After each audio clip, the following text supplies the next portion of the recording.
What's up, guys? Adam Patterson. If you've been following through my content, you'll know that I landed a client, a customer, and it took me 10 months to land them from opening day, speaking with the decision maker, until first load ran.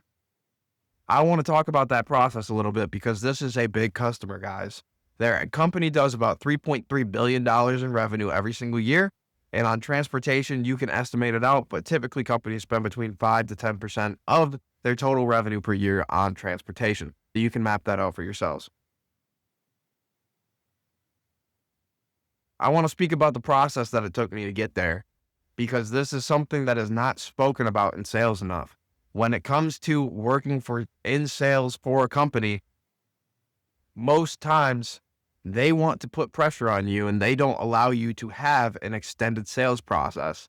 Companies push your quota on you, your monthly allotment, your quarterly allotment, your yearly goals down your throat, and you feel you cannot waste time pushing on someone who has a longer process. If they have a longer process to onboard, you cannot speed them up.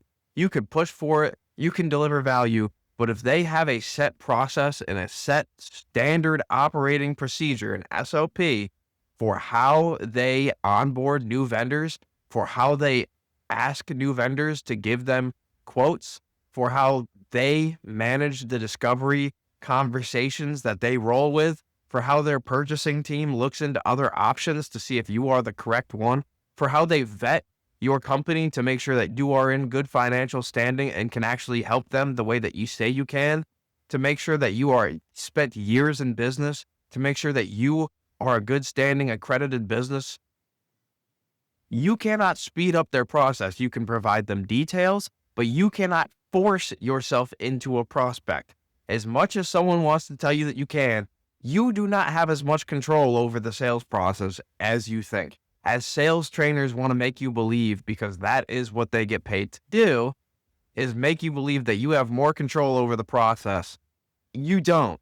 You can have all the fancy sayings. You can do everything properly. I have called people who have been perfect prospects for me who will not give me the time of day to even hear out my service offerings. They won't listen to where my areas are, my regions of best services. They won't listen to a damn thing because it's not the right time. But when the timing was right, they reached out, they had full-on conversations, they were interested. There is a time and a place for everything. Knowing the difference is part of what makes a great salesperson. Because if you try to force yourself down someone's throat and they have a process they're not going to break from, you have just turned off that client from you personally, and potentially even your company, for a long period of time. You cannot force yourself onto somebody who tells you, no, not right now. We're not looking right now. We're not interested right now. We have a time frame on this. You can't force yourself into that without burning a bridge.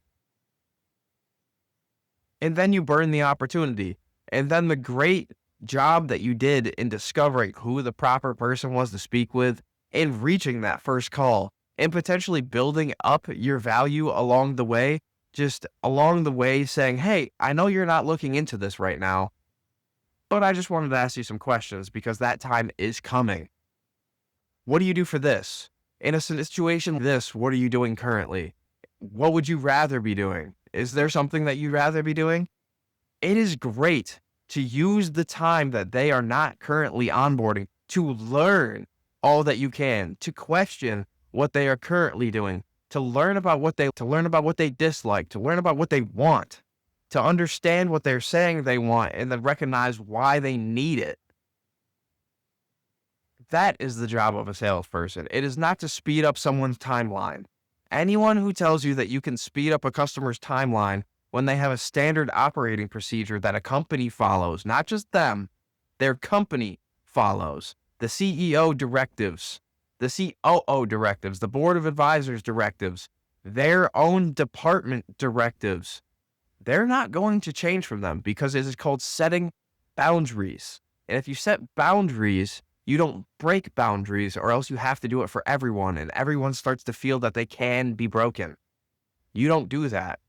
That upends all trust inside of your own organization and therefore outside of your organization as well. You need to be stable. They need to be stable. You need to allow them to be stable.